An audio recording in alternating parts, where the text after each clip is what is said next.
Okay, hi Year 7.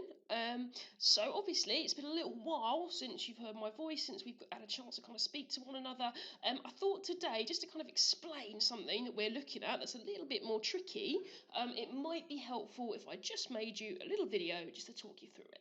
Okay, so what we're going to think about today is what impact the Black Death had. Okay, this horrible, horrible disease. Now, you've done lots of work last week looking at what the disease was, what the symptoms were, and why it was so scary, why it spread so quickly.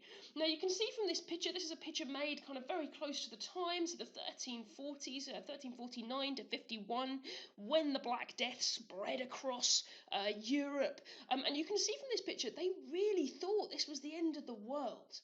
Okay, the people at the time, they were absolutely terrified by this disease. It came from nowhere as far as they were concerned. They had no idea what was causing it. Remember, they didn't understand about germs or anything like that. So they had no idea that it was the fleas on the rats that were spreading this disease around. So as far as they were concerned, it just came from nowhere. They had no idea how to treat it, and pretty much everybody that got it died within a few days.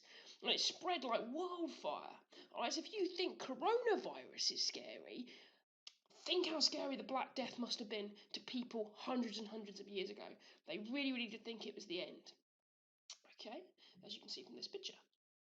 Okay, it ends up killing about a third of everybody living in Europe at the time. So that's 1 in 3. So if you imagine our average history class has got about 30 people in it, imagine if 10 of those people just died. We came back to school and 10 people had gone. That's what the Black Death was like. Okay, 1 in 3 people. Terrifying. Didn't matter how old you were, how rich you were, how poor you were, you would die horribly if you caught it. Okay, it gets to the point where in many towns there aren't even enough people left to bury all the dead bodies. They're just left rotting because there isn't anyone to deal with it. And you can see in this picture here what became very common is mass graves, because people were dying at such a rate they couldn't give them proper Christian burials. So they would just chuck them in a pit, put a thin layer of soil over them, chuck in the next lot. And we sort of excavate these today. Archaeologists find these pits, and obviously it's a pretty grisly sight. But what we're going to think about today is actually one of the ways in which the Black Death was almost a good thing. Okay, obviously at the time it was horrible and scary and painful and nasty, but it did have a bit of a positive change for the way peasants lived their lives. And that's what I'm going to try and explain to you today. So, you'll remember the feudal system. Okay, that system we looked at in September when we looked at how medieval society worked. At the top you have your king, the monarch. Okay, then you've got the barons, and you've got the knights, and then down the bottom you've got the peasants. So it's pyramid shaped, and the reason it's pyramid shaped is because there's a lot more peasants. There's only one king, but there's hundreds and hundreds of peasants living in England, and that's how it all worked. Because there's so many peasants, they do the work for the knights, who then fight for the barons, who then fight for the king, and it's a nice little system. It all works very nicely. The trouble with the Black Death is it killed so many people that it meant this system didn't really work in the same way anymore. Okay, so this is a picture here of a village. Entire villages were wiped out by this disease. Okay, obviously if you were very, very wealthy, if you were a baron or a king, if you got it, you were in trouble, but you would have other palaces to move to, perhaps nice houses. You might be a little bit safer than other people. So it was the peasants that were affected the worst, okay, because they just didn't have anywhere to run to, and they lived often in very horrible conditions. So the whole feudal system works because the peasants do the work. Okay, there's so many peasants that they all need something to do, so they work for you and you let them live on your land. Okay, we've got a nice picture of some peasants doing some farming here. Most people obviously were farmers at this time, the vast majority. The trouble is, enter the Black Death, loads of peasants die. Okay, and suddenly the pyramid doesn't work anymore, because we don't have hundreds of thousands of peasants that are all sort of running around, able to be working for you, because there just aren't enough of them anymore. As this little cartoon says, there just aren't enough workers. Now, if there aren't enough people wanting to do something, the people that are willing to do it, the people that are left, suddenly they're going to be really valuable, aren't they? Because there aren't many peasants left, but someone's got a farm. All right, at the time, it gets to the point where there are literally entire fields of just rotting crops because there aren't enough workers.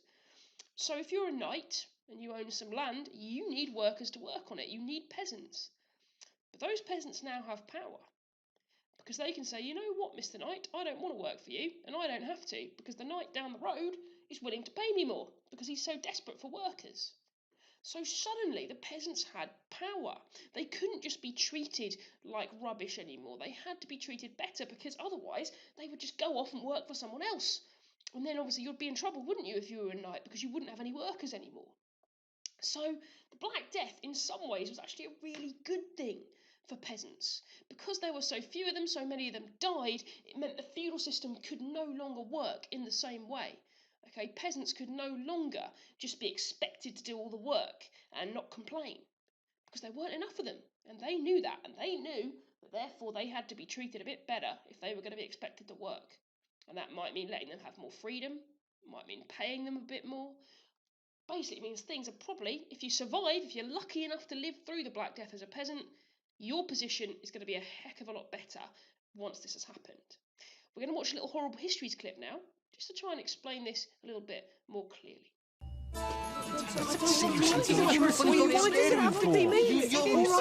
Right, I'll do it. You guys have to back me up, okay? Fine, yes. We're right behind you. Cool.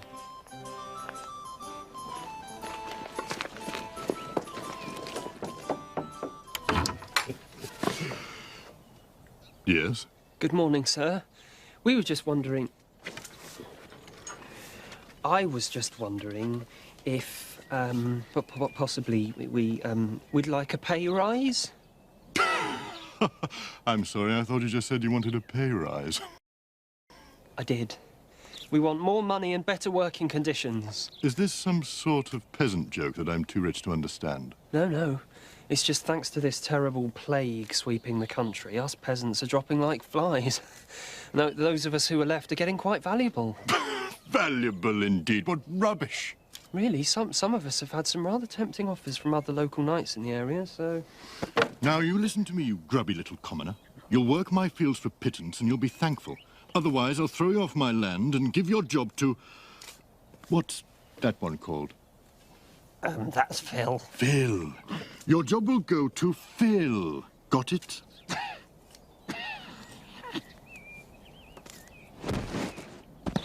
Oh. Well, maybe not Phil. He's just died of plague. Otherwise, I'll give your job to... I want to say John... Roger. Roger! I'll give your job to Roger. Understood? Oh. It's like I was telling you. Healthy, reliable peasants are increasingly hard to find.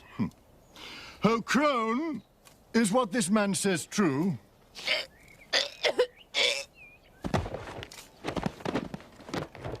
Oh, I'll take that as a yes. So, would now be a good time to start discussing the new terms of my employment?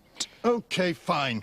But you better not go dropping dead of plague after this. Oh, no, sir, you don't need to worry about me. I'm as fit as a... Oh, absolutely typical.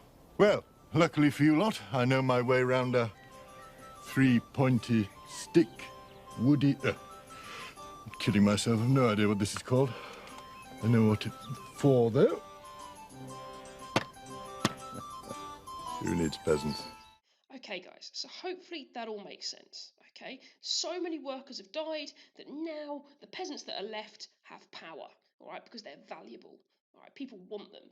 Lords and knights, they need peasants to work for them, which means the peasants that are left can name their price. All right, so what I'm going to ask you to do now, gents, is using all of that information I've just talked you through, the little horrible history slip you've just watched, I'm going to ask you to write me a peel paragraph answering this question. Okay, how did the Black Death affect the way the feudal system worked? Okay, so why did this terrible disease actually help peasants in some way? Why did it mean that this pyramid no longer worked the way it had done for hundreds of years? I've got some sentence starters for you here. Okay, what I would like is this paragraph should be probably getting on for half a page in your book. All right, it's going to be nice and detailed because you're going to explain this really well for me. Okay, if you have any questions, drop me an email. All right, I'm on that. Try not to use the show my homework comments because I don't see those as easily. So please do email if you're stuck. All right, but I will be around and I will be able to help you. Okay.